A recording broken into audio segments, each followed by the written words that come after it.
Problems set for you today. I hope you got my message about problem 2A being promoted or demoted, depending on how you look at it, to an extra credit problem. It's an incredibly tedious problem. There's not much to be learned in my view, except how to manipulate special functions and such. So it's not really the central message here. But it's an exercise, so if you want to get some calisthenics,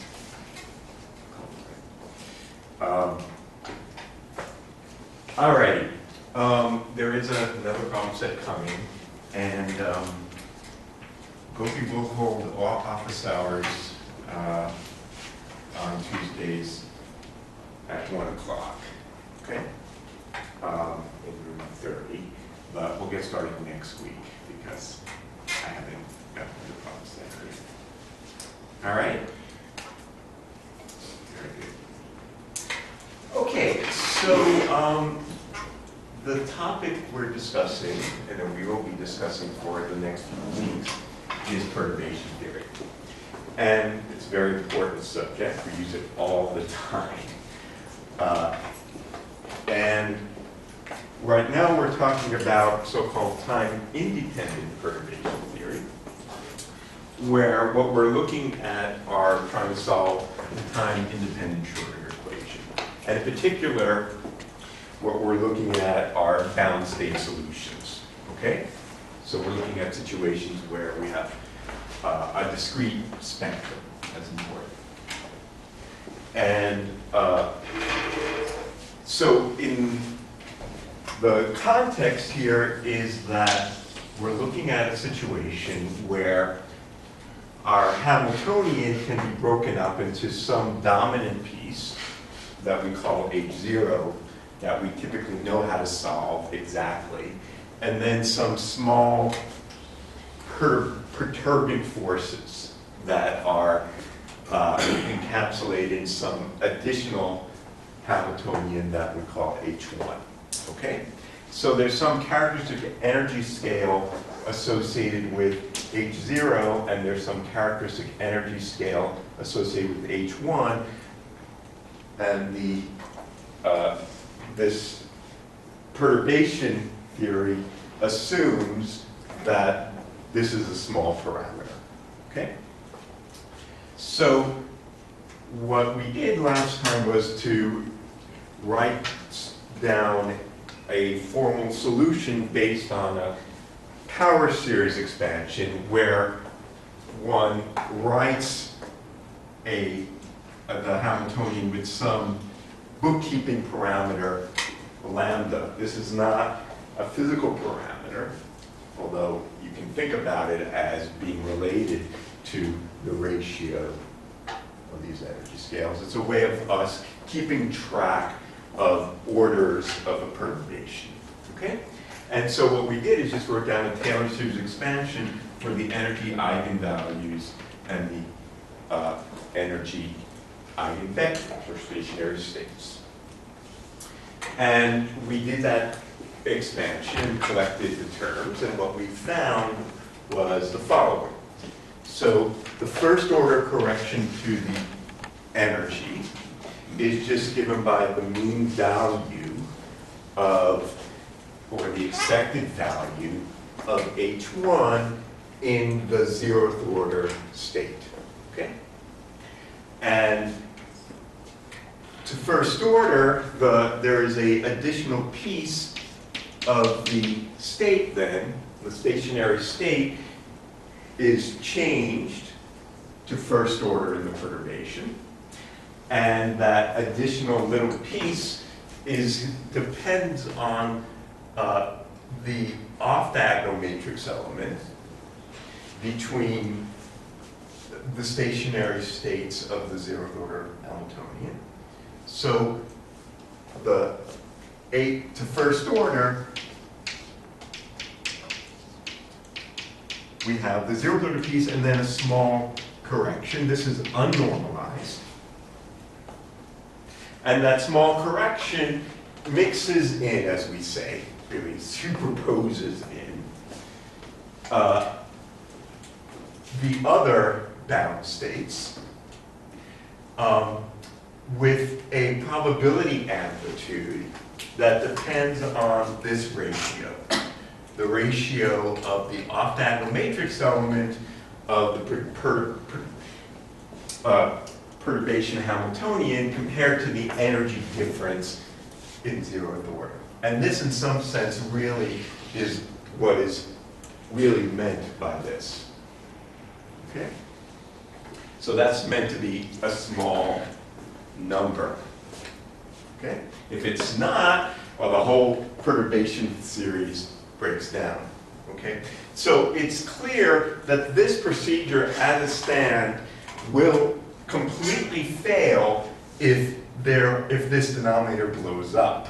So if this state, the nth eigenstate, we're looking at how we want to see how it shifts and what's energy eigenvalues, how they change, is a degenerate state, forget it. This is not the procedure, and we'll talk next week about how we modify the case when we have degeneracies. Okay? All right. So that's the first order. Using that, we can then go into second order, and the second order shift of the energy is given here. Okay? So it depends on the square of the off-diagonal matrix element divided by the so-called energy denominator. Okay? And I've never gone beyond second order. I mean, if you have to go beyond second order, it's time to do something numerically. Okay? Okay, now, one thing I was saying at the end of class last time when I kind of flubbed, because there was one little piece that wasn't clear in my mind, is that in principle we can see these perturbations in the following way. We see the energy. Okay? So generally speaking, given the time-independent Schrödinger equation, the energy eigenvalues are given by this, right? So this is the expected value in that state. And if the state is normalized, we have to divide by the normalization. Okay? And I can just expand that in a power series. Okay? The reason I wanted to discuss things in this way is to emphasize a physical interpretation of what's going on in second order perturbation theory. In second order, we can think about what's happened is that the act of the perturbation is first to change the stationary state.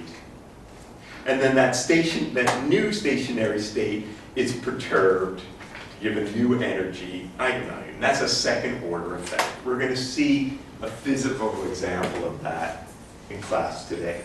So mathematically, what that means is that I should see that second order perturbation coming from the fact that there is a perturbation of the state, and that new perturbed state has an expected value in H1. And you got to be careful about that because the normalization factor also contains powers of lambda. Okay? So this is just writing things out in gory detail. Okay? All the terms, I mean, it's annoying and it's messed it up last lecture. But here they are. These are all the terms to second order in the numerator and all the terms to second order in the denominator. And now, what I did here was to just take this as a small parameter, write it as 1 minus lambda squared in the numerator, and multiply it out. So there's this extra term, the 1 minus lambda squared. So that's this term over here. Okay? Now, this is the part I forgot last lecture, is of course, the way the whole normalization works is complicated. Because if I look at the Schrödinger equation, the time-independent Schrödinger equation, first order, I have this. And now if I take the inner product of this with this little ket, which is the correction to first order, and remember that it is orthogonal to U0, I get this. So that means that this thing cancels these other two pieces. That's the part I forgot, what I couldn't see in my notes, what the heck was going on, right? Because this equals this. So this minus sign cancels these two pieces. It's going out that way, it should, it has to, it's all self-consistent. And so this is what we found, in fact, is E2, so it's all self-consistent. This is the second order piece in expansion that we found last time. But apparently this is much an easier expression than what we have on that order. I mean, to calculate at least. So this is U1, no. expectation of H0 in U1. And over there it's expected. What the heck is going on here? Did I cancel the wrong pieces? Yeah, no. Let's be careful here. Sorry. Pardon me, thank you, Amir, I screwed that up again. So let's see what cancels. This guy cancels with this and this. H0I. So this guy cancels, right? And I have two of the same thing. One of these is U1, U0. Yeah. Okay? This is E2. Okay. Thank you. Right? And that is exactly this expression. Yeah. Right? Because you plug in, it has to be the same thing. Now, one never does it this way. That's why I messed it up, because I don't have it clear in my mind. But I just wanted to make the point here, which we will see, is that one way to think about second order shifts in the energy is that to first order we get a new perturbed state, and that new perturbed state then has an expected value in H1, and that is the second order correction to the energy. Okay? All right then. Good. So let's do some examples. Okay? Get my notes here. And so the first example I want to treat is one that we looked at last semester when we were talking about the harmonic oscillator. And just so let's look at an example. It's one that's close to my heart that you see I work on. Let's look at the problem of atoms trapped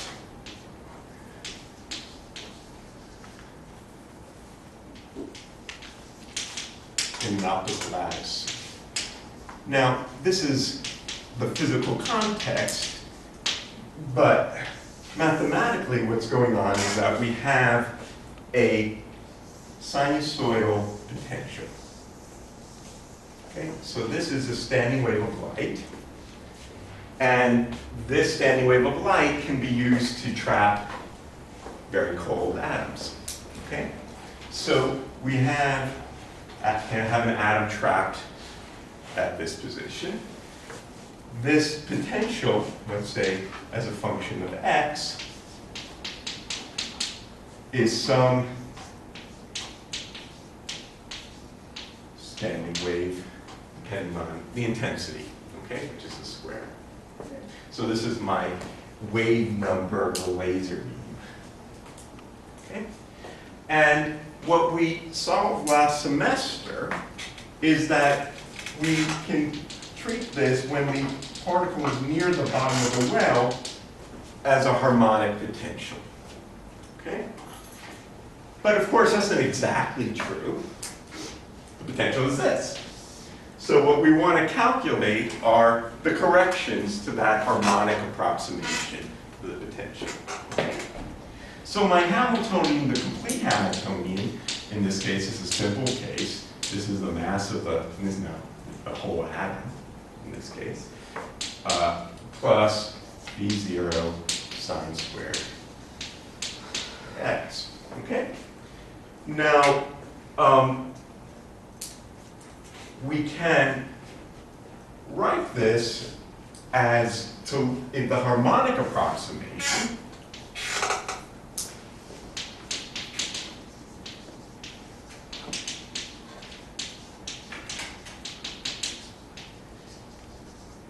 would say that the potential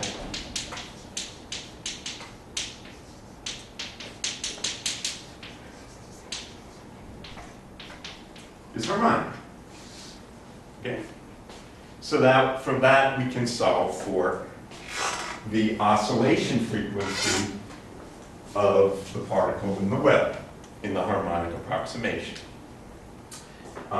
So how under what? So to that, to lowest order, this thing is in the harmonic approximation near, let's just call this the origin,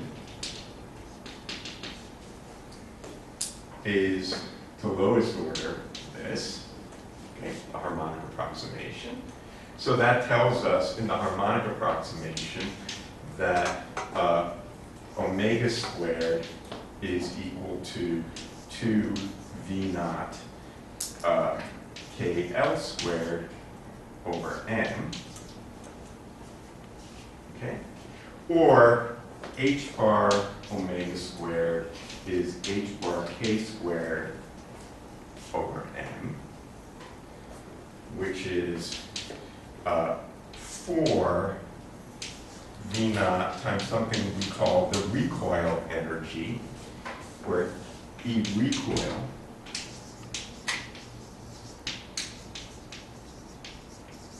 is the amount of kinetic energy an atom would recoil if it absorbed a bullet of momentum H bar K. That's P squared over 2M. So that's how you shoot photon bullets at atoms when they recoil, okay, with that amount of energy. Okay? That's the kinetic energy associated with an atom absorbing H bar K of momentum from light. All right? Yes? When you do like the photoelectric effect, there's like a work function. Uh-huh. So that's a different deal altogether. So that has to do with solids and the binding of the solid to, the binding of the electron to in the mass structure. This is thought of as a vapor. These are atoms. They're free. They're not in condensed matter state at all. Are we talking about what, like dozens of atoms or hundreds? Doesn't matter. Right now, it could be a single one, but they're not interacting. All right. So so that tells me H bar omega here in the harmonic approximation, H bar omega is 2 times the square root of the depth of the potential times the recoil energy. Okay. Now, if we want to go beyond the harmonic approximation, we just have to expand this into the next order of the power series, right? So beyond harmonic,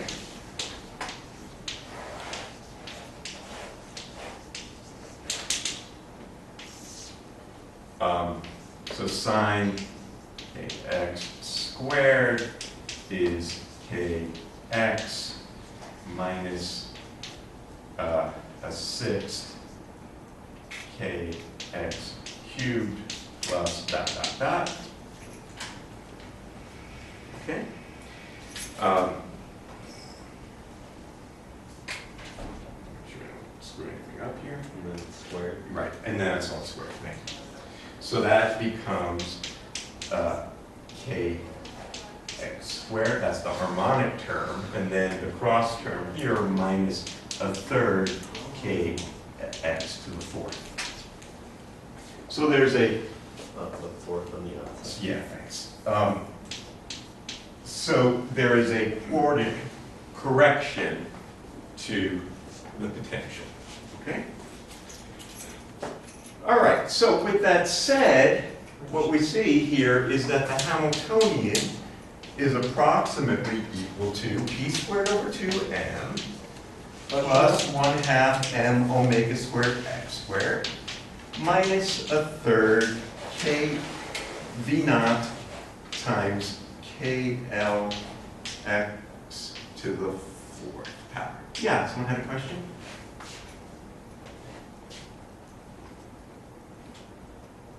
All right, I think we're good. So this is H naught, and this is H1. This is my correction term. Now, the first question is this a perturbation? Well, it's going to depend clearly on something about V naught, how big V naught is, whether this is a good approximation. I mean, you can kind of see this. If this well is very, very, very deep, then it's the 0 point energy is near the bottom of the well, and it looks pretty harmonic. If this is not a very deep well, the 0 point energy is way up here, then you start seeing the big deviations from harmonic. Okay? So of course it also depends where I am, what is a good approximation, right?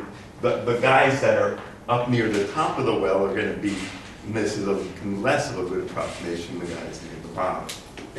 Yeah. Could you do so?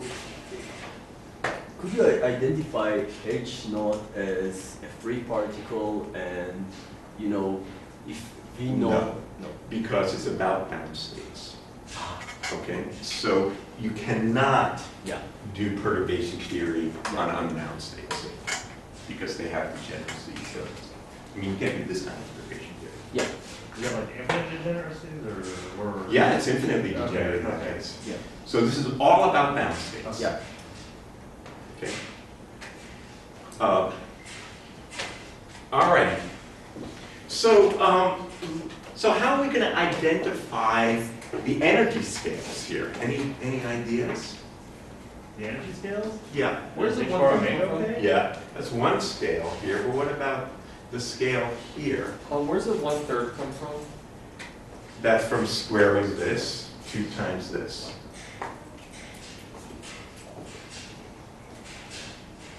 So what's the first thing you do when you see a problem? You want to put it in dimensionless units. Okay? So we know what the characteristic scales are here. So we have our dimensionless units. We write this in the characteristic scales.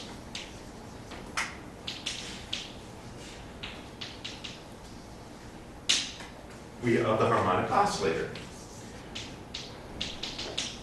We have the characteristic scale of energy. The characteristic scale of length is the square root of h bar over m omega. Okay? And we would write x as,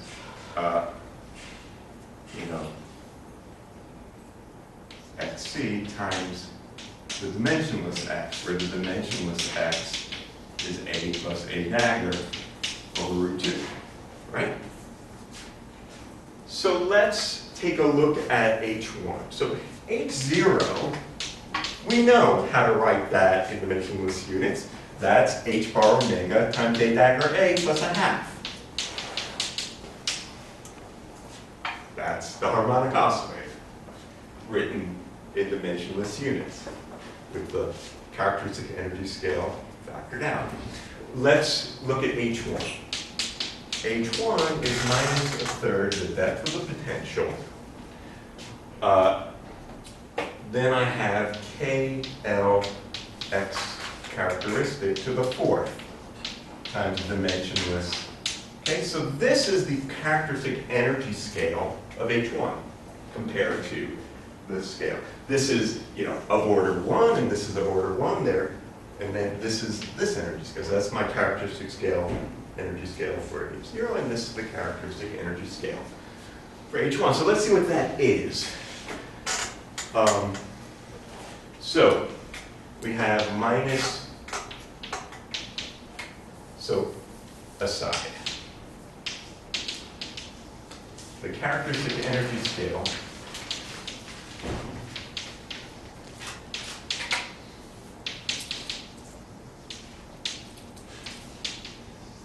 of H1 is V naught of KLXC to the 4th. That's equal to V naught KL to the 4th, and then this to the 4th is h bar squared over m squared omega squared, right?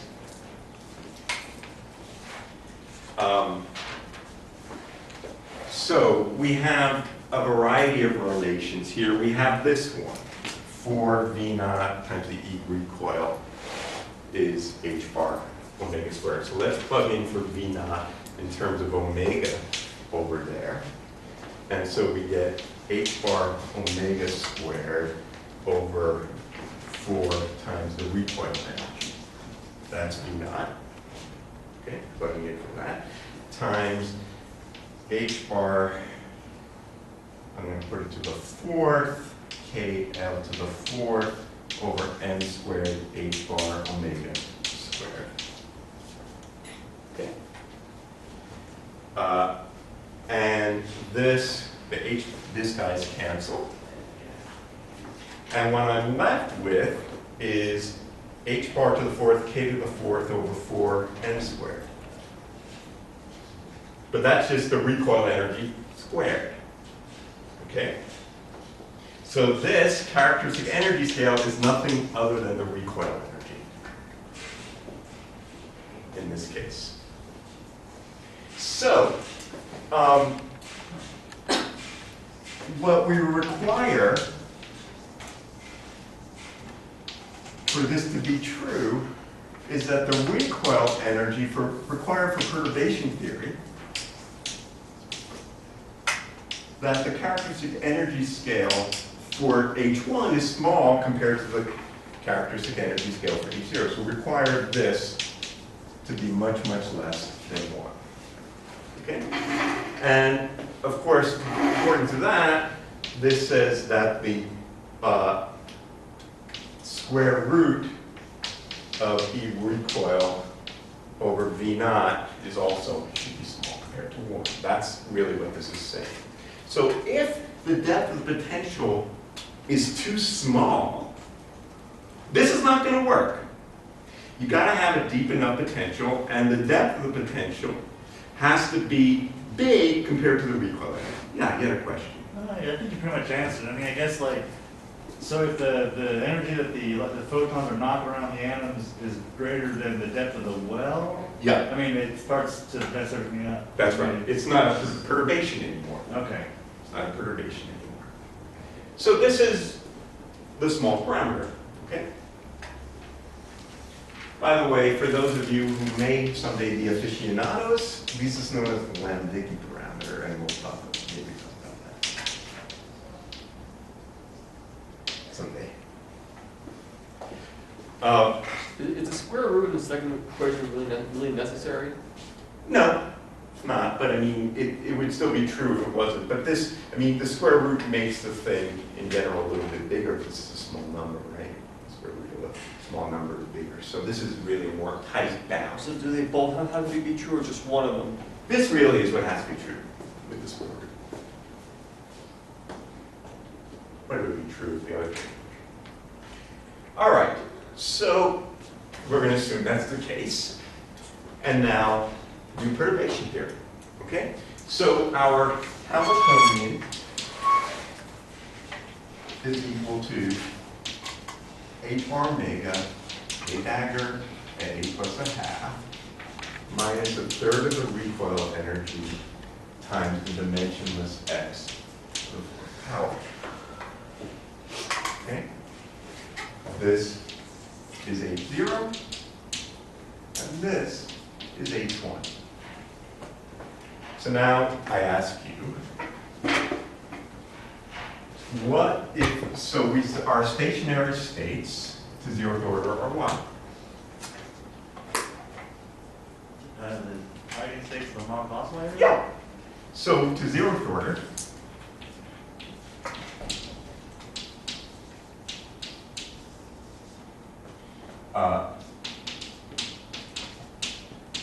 we have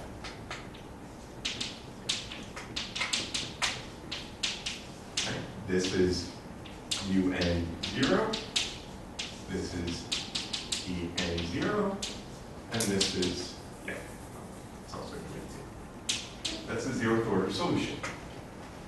Okay. These are the Fock states or the number states that we've studied. They are the Gaussians times Hermite polynomials in the position representation. All right. So to first order.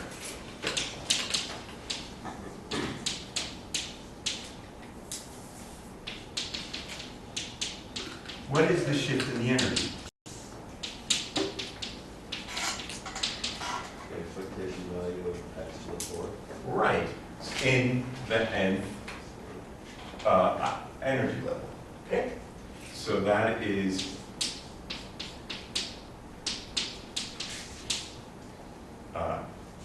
by definition of how the first order perturbation goes. There's no degeneracy, by the way, so this is all good.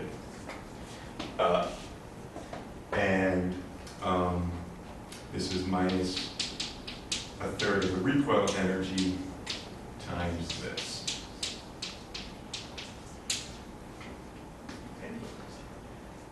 And we can calculate that simply using the raising and lowering operator algebra that we have studied. So that's equal to a plus a dagger over root 2 to the 4th power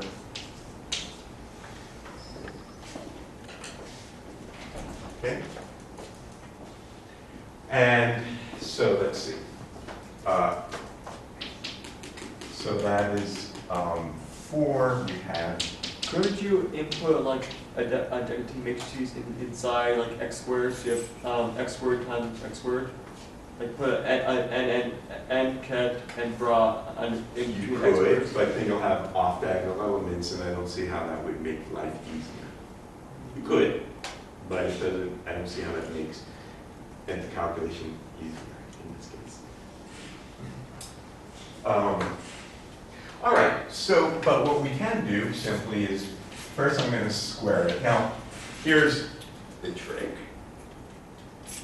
We're looking at a diagonal matrix element, right? Where these two are the same n. Which means that we only need to keep the terms with the equal numbers of a's and a daggers. Because if we have unequal numbers of a's and a daggers, they're going to be orthogonal, right? So we only have to keep the equal terms. So let me just first square it out. So I got a dagger, a. Oh, okay. So first I'll square it out. A dagger squared plus a dagger, a dagger, all squared. Okay, and now I'm going to only keep the terms with the same numbers of a's and a daggers. Otherwise, it vanishes. So I have a squared. This, of course, is n. And then I can commute that as 2n plus 1. Right? So I'm going to get a dagger squared plus a dagger squared, a squared plus 2n plus 1 squared.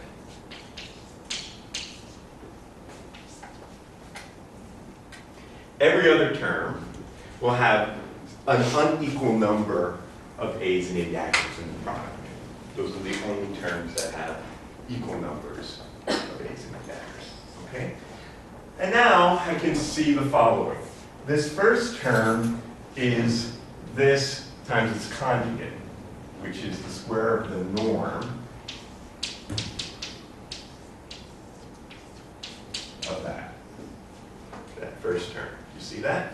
This acts on this, but this is the conjugate of that. So that's the inner product of itself with itself, that's the square. And I have the same thing again. This is super tricky. Okay? And then I have this term, which is 2n plus 1 squared. Because that's an eigenvector of n. Okay?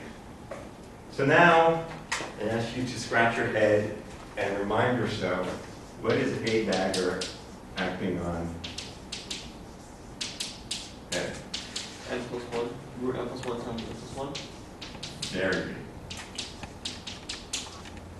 And A is nice one. Terrific. Thank you very much. Okay. So that means that my first order correction to the energy is equal to, I do this twice, a dagger squared on this will then be the root n plus 1 times n plus 2 times n plus 2. And a squared on this will be square root of n times n minus 1, n minus 2. And the norm of this squared is then n plus 1 times n plus 2. That's the norm of that squared. The norm of that squared is n times n minus 1. And then I have plus 2 n plus 1 squared. Okay, it's algebra is not so important. You just do it. The idea is the key. Okay. All right. And if I didn't screw it up, which I hope I didn't, then you multiply all this out and you get the following. That the first order shift is equal to minus e recoil over 2. N squared plus n plus a half.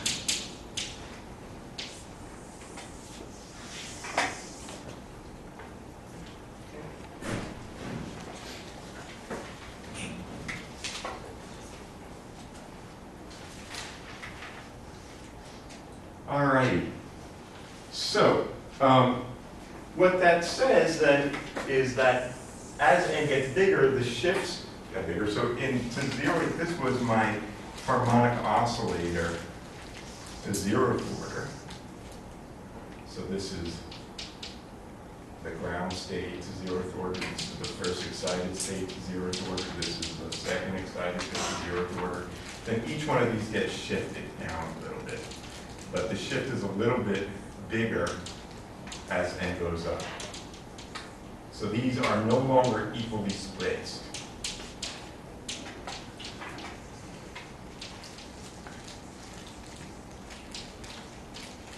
And that's a generic feature. Only the harmonic oscillator has equally spaced energy levels. If you have anharmonicity, you're going to have unequally spaced energy levels. And the shift between this to first order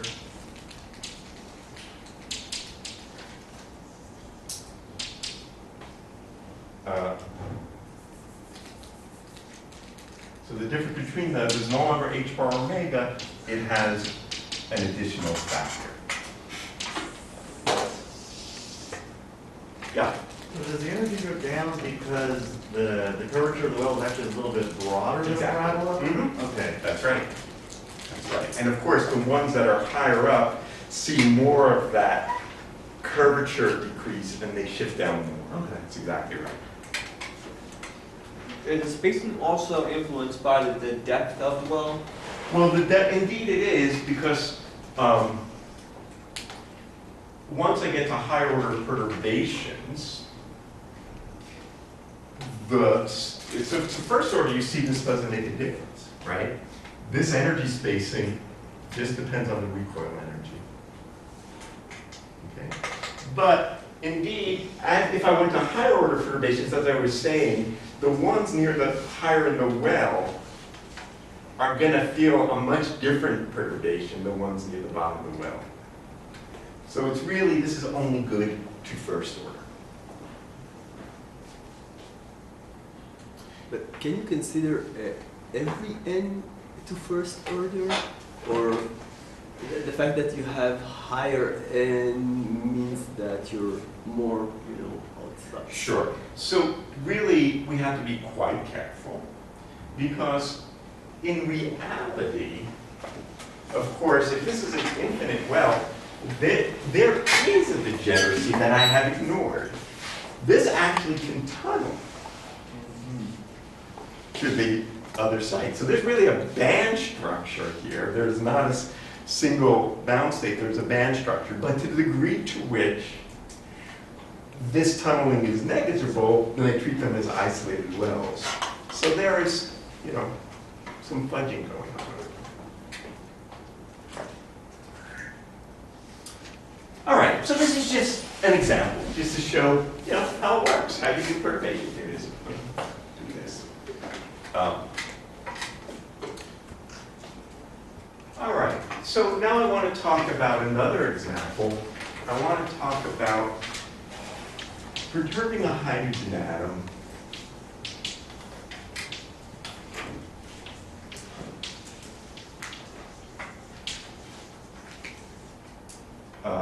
by an external static electric field.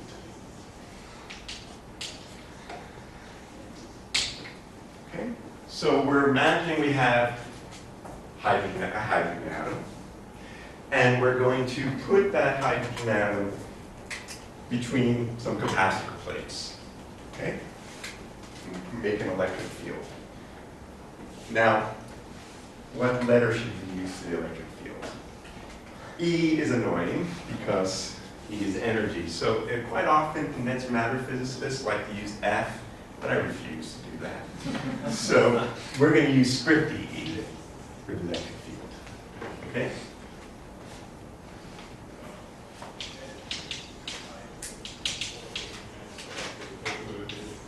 Okay, so we have this electric field. So what is the Hamiltonian associated with the coupling of the electron relative to the proton due to this external electric field? The versions of the field? Something like that, something like that, but not quite. I mean, what we talked about, of course, before is that the electric field is the charge times the electrostatic potential. Okay? This is the position of the electron relative to the proton.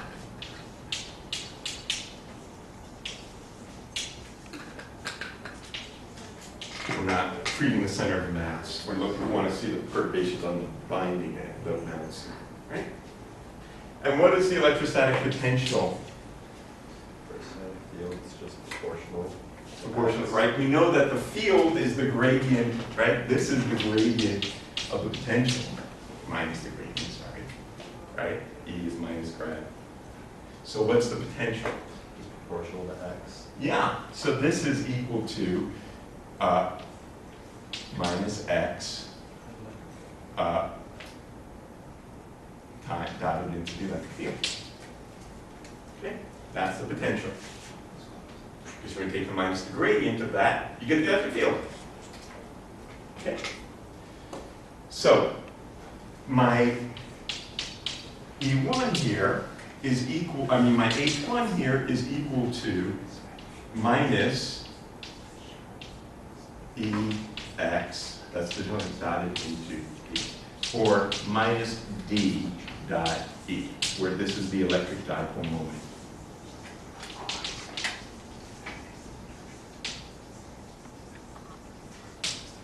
Okay, so that's my perturbation in this case. I don't know if it's a perturbation in the sense of a small perturbation. It might be a strong perturbation. It kind of depends. Now, now what we're looking at in this case is a situation, let's go to the other board over here. So my total Hamiltonian is equal to H naught plus H1, where H naught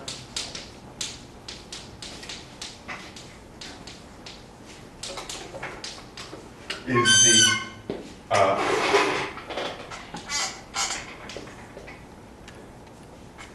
Hamiltonian for the hydrogen atom. Okay? And H1 is what we just wrote down.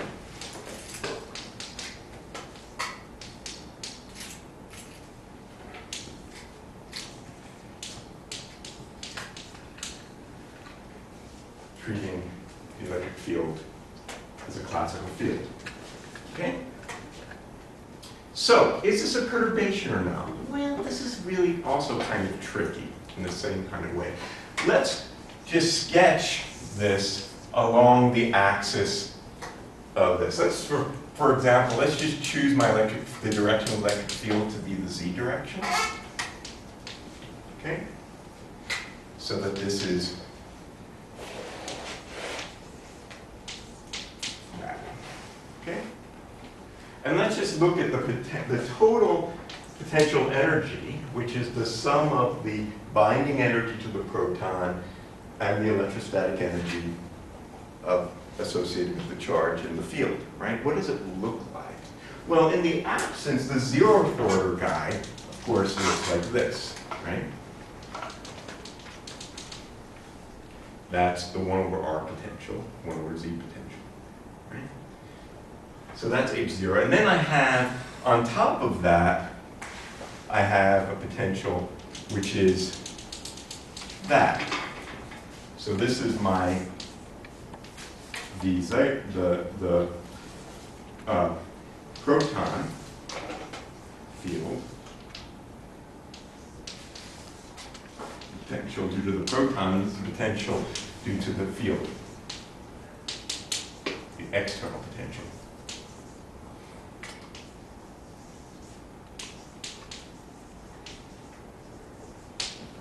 Okay, so when you add these together, well, you get this kind of tilted thing. Oops. It looks kind of like that. Okay.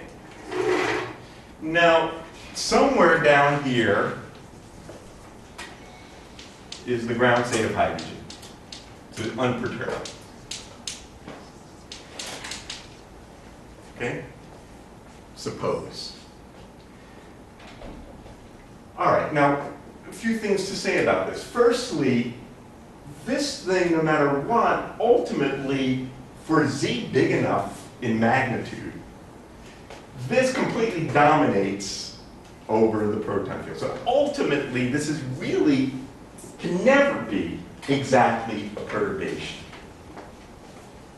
And that reflects itself also in the fact that if there is a possibility of the ground state tunneling into the continuum, to an unbound state. So you can tilt down this potential and the electron can tunnel through and escape to infinity. Okay? So again, there's this kind of degeneracy that breaks this down in relation to this. However, this can be incredibly unlikely. Depends how thick this barrier is, right? This could be the age of the universe for it to tunnel out, so we really don't care about it. But if I put on a really, really, really strong field and pull down this potential a lot, then I can really rip the electron out. And then it's no longer a perturbation.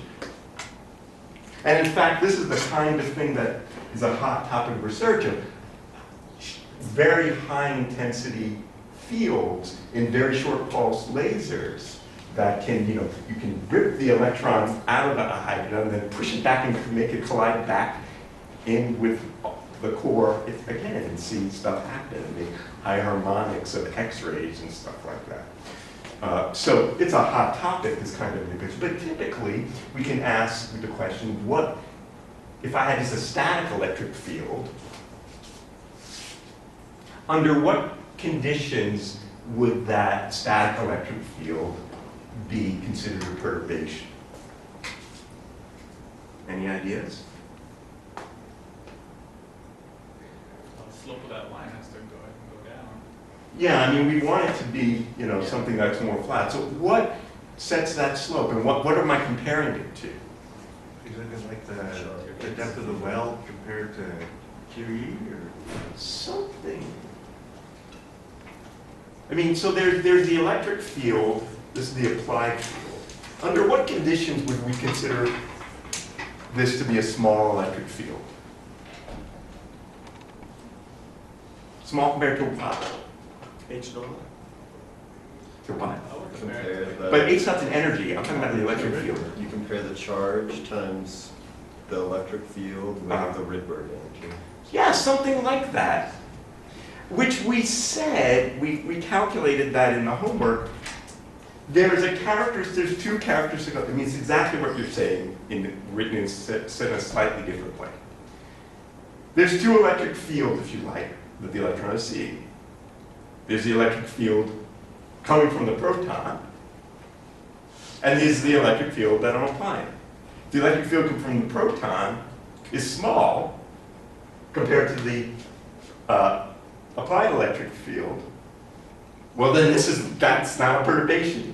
But if this is a tiny electric field compared to the field, so there's a characteristic electric field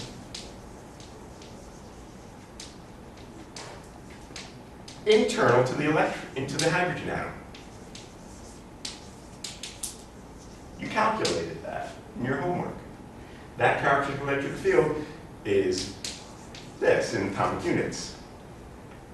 And it's in somebody's units, it's like, I don't know, 1 billion volts per meter or something. Almost. That would be fair. All right, let's see, how big is that? Like E squared over A naught, or is this energy? This is electric field. Okay, so it should be E squared over A naught, or am I? Not E squared and not squared. In that square. Okay, yeah. okay, Yeah, okay. thanks. Yeah. Electric, let's see, how big is it? Yeah, that's about 1 billion volts per meter. So, that's a big electric field, okay? So, unless we have an ultra high power laser, certainly in a static field, you're never going to make this thing with electrostatics, okay? Yeah, exactly. And that's equivalent to what Keith was suggesting, another way of looking at it, that there is a characteristic energy scale associated with this electric field. If I wanted to say their energy, the potential is this times E naught, and compare that to the Rydberg. So this should be, this energy should be much, much less than the Rydberg energy, or the Hartree, which is E squared over E naught, which is the same thing. Okay? So this is the characteristic energy associated with the external electric field. This is the characteristic energy internal to the atom. So this, you might call this the H0 scale, and this the H1 scale. And when this is small compared to this, well, then it's a perturbation. That's equivalent to this. Okay. All right, so we're going to assume that to be the case. Now, the hydrogen atom has degeneracies, right? So we got to be careful here about what we're doing. What we can do quickly, using what we've done so far, is to look at the ground state, because the ground state of hydrogen is not degenerate. So there is no other energy level that, I mean, of course, there's spin, and we can forget about that because that's not coupling. But the ground state, there's just one orbital. Okay? So the ground state has a non-degenerate orbital, has one orbital.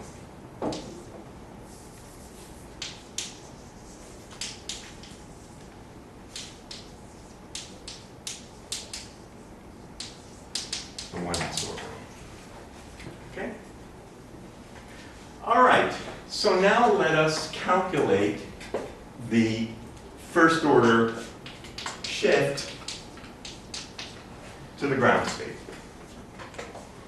That's given by the 1s state, the expectation value of that, right? And what is that? Well, again, let's just take this to be this. This is equal to E the charge times the electric field times the expected value of the z position of the electron relative to the electron in the 1s orbital. And what is that? Should be zero? It is. It's 0. So to first order, there's no shift. Why is this 0? Well, this is spherically symmetric, right? So there's no, on average, it's at the origin, right? This has no mean positions here. Another way of looking at it is this. If we wrote this in terms of, another way of writing H1, we said H1 was equal to minus d dot the electric field, right? So the first order shift is given by the mean dipole moment of the 1s state dotted to E. And this is 0. In fact, this is true for any orbital that has a definite L, because as you just are showing in your homework, if you haven't done it already, this, if you have definite L, then you have definite parity, right? But this is an odd parity, so this is 0. Okay? So there is no, I mean, this is basically saying the fact that what we think about is, here's the proton and here's the 1s orbital, which is, this spherically symmetric cloud. There's no mean dipole moment.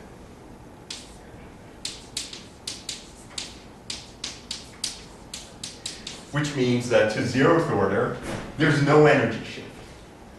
Okay? I'm sorry, first order. So now we gotta go to second order to get the first non-vanishing term.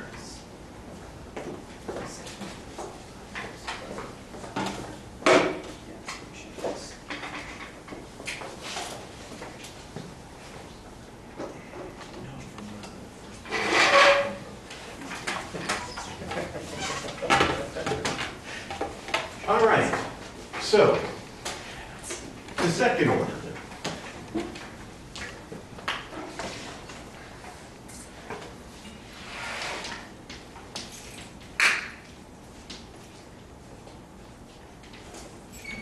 Well, the second order shift in the 1s state,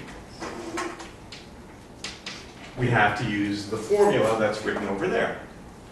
So we have to sum over all other bound states other than the 1s state, and look at the off-diagonal matrix elements of the H1 perturbation between the ground state and excited states. Okay? So I'm going to now label them with their usual labels, N, L, M. Okay? Not equal to 1, 0, 0. That's the 1s state. And then I have the off-diagonal matrix element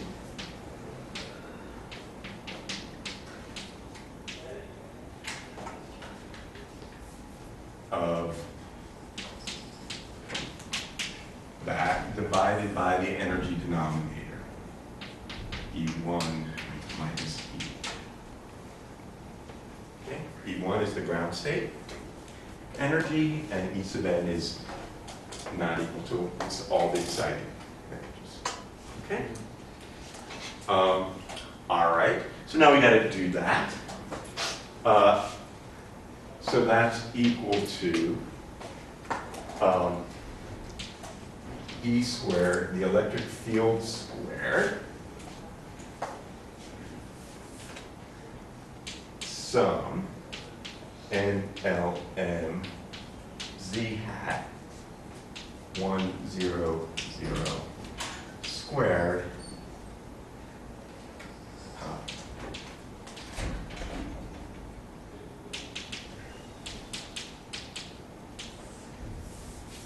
divided by E1 minus E0. All right, so how are we going to do that? Well, you're doing this if you haven't done it already in homework.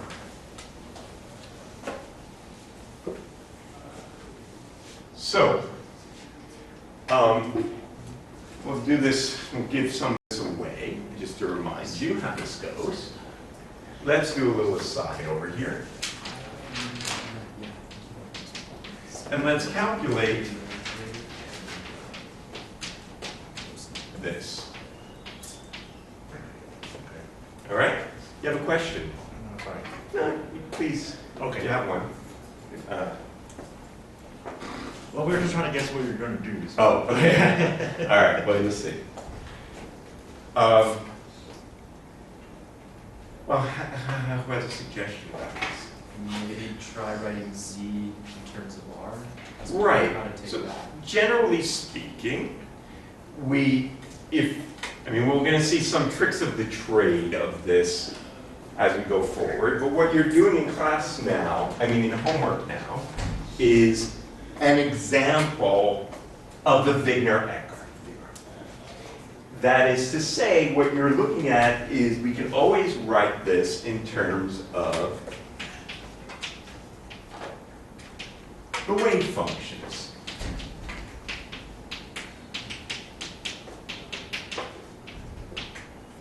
So this is the wave mechanical way of expressing that, right? That's what that is. And these guys are we know that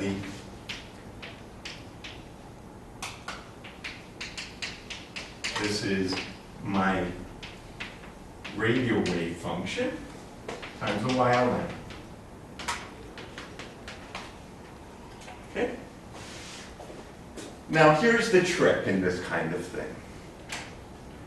The trick is to remember whenever you see polynomials in x, y, and z, to re-express them in polynomials in x plus iy, x minus iy, and z, because we remember that there is the angular relationship, the angular dependence of those coordinates are related to the y terms. Now, Isn't Z approximately equal to Y10? it's approximately equal to that, it's proportional to that, and exactly how is what we're about to do. Okay? So we recall that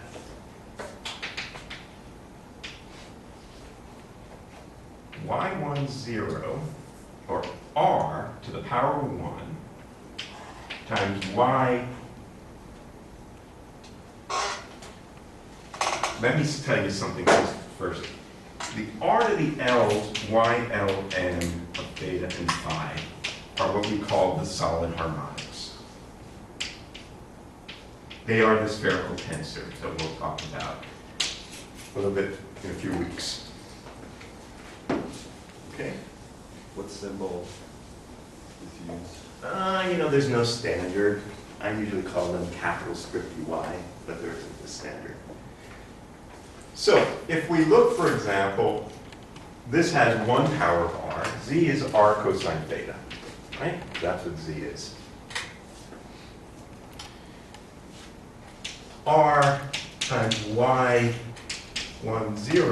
of theta and phi is equal to the square root of 4 pi over 3 times z.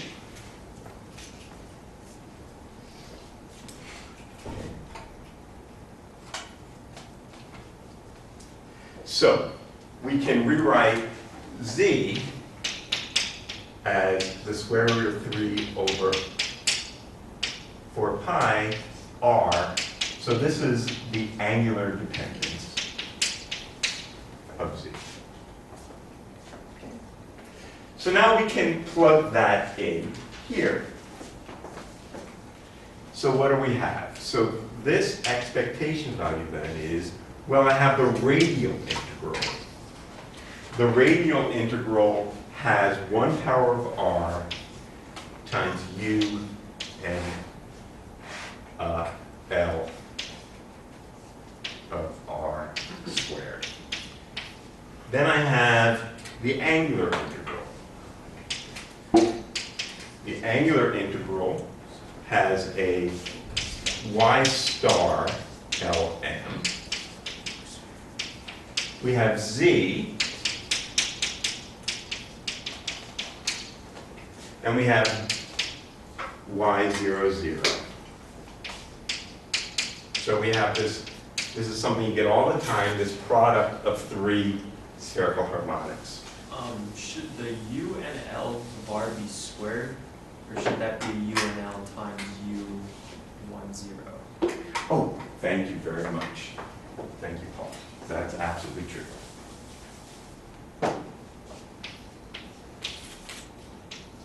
So we have a u and l r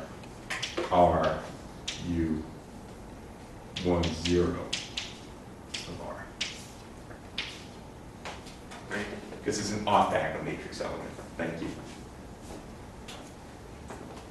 This should be stars, but it's real, so it doesn't matter. Okay? Okay. This thing I'm going to call scripty I radial, or I'll just call it scripty I sub NL. It's the radial integral. What about this thing? Well, this we can look up or remember. It's just a constant over the 4 pi steradians. Normalizes 1 over square root of 4 pi. Now, I gotta look something up here because I think I got something upside down. Do. E and No, L. Both L and M.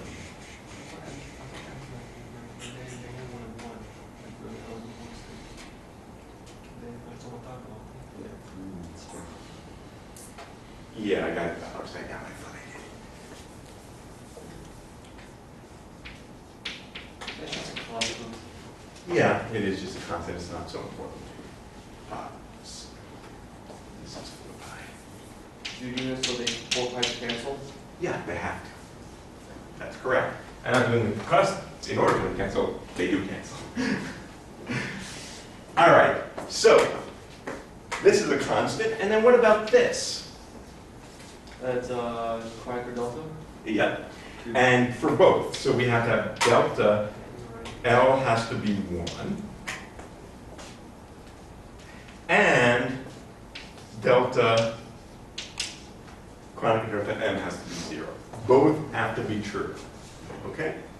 So what this says, this is an example of a selection rule. This is an example of a dipole selection rule. It says that the dipole matrix element firstly has to change L by 1.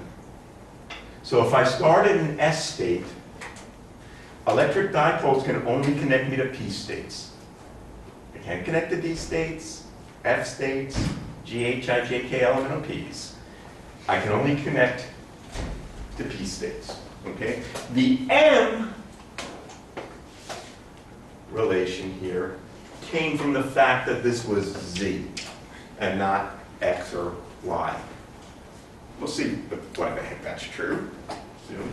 But the fact that M stays the same is because this was along the quantization axis Z. Yeah, Is that because for x and y, you have n equals 1 and negative 1? that's right. Yep. Indeed. All right, so with that, all of that said, we can put it together.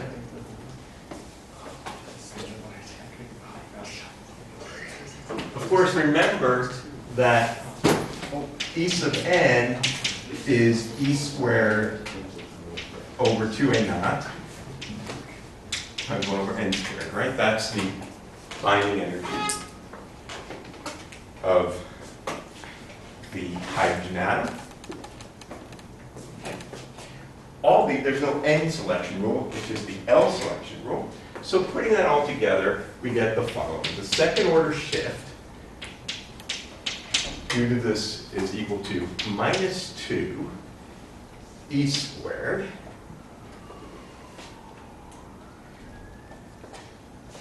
no,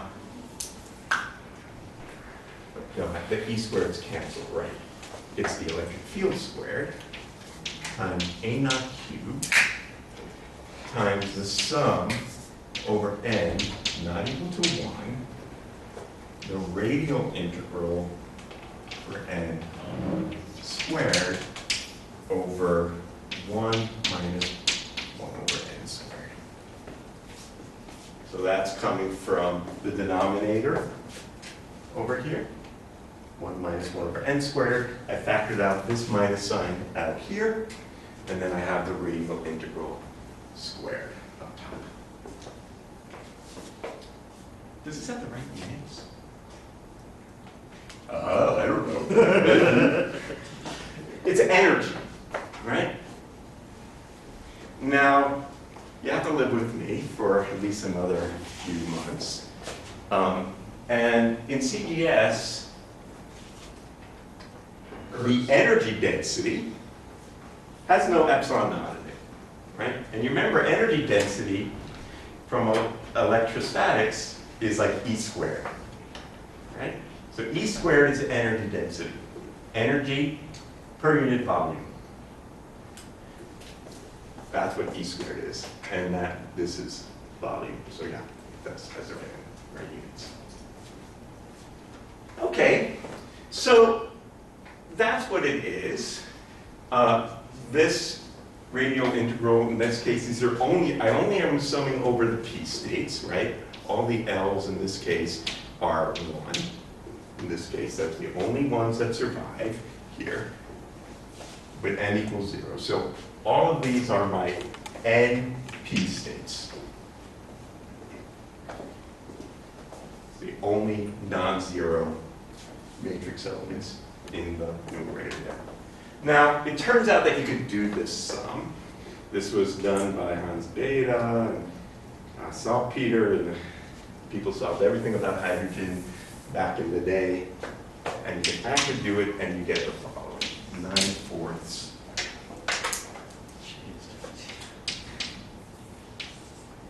times e squared. So this is what's known as the quadratic Stark effect.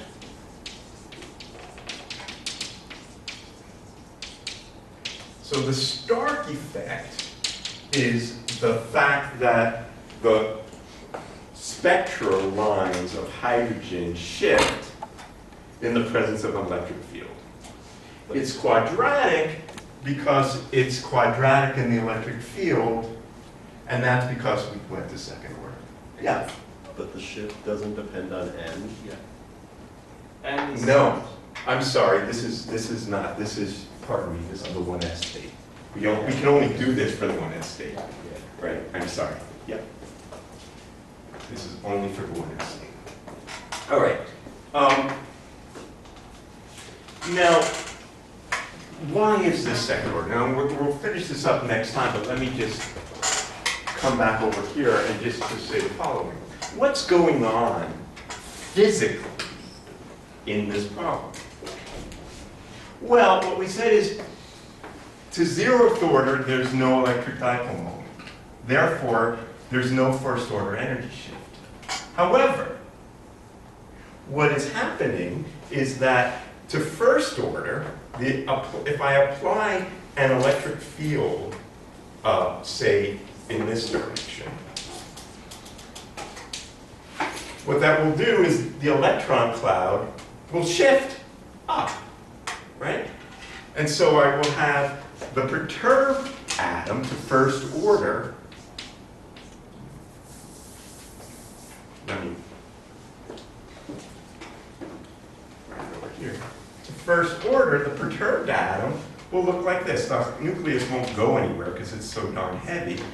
And then the electron moves up.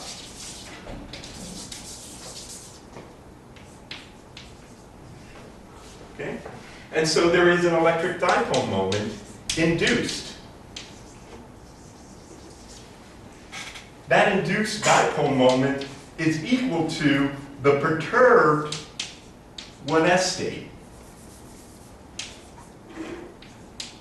I'll call it tilde. Of course, that's equal to the perturbed 1s state is the unperturbed s state plus a little mixing in of p, because the first order we mix s and p. And that breaks the spherical symmetry.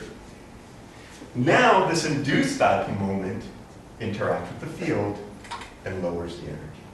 So that's the second order effect. And we're going to do this classically and see that quantum mechanics it's exactly the same with one fudge factor. So we shouldn't forget physics. It's not just a bunch of, oh, I got this formula for the, with the energy denominators and all that. This is the physics of what's going on. All right? Very good. Have a good rest of your day, everybody.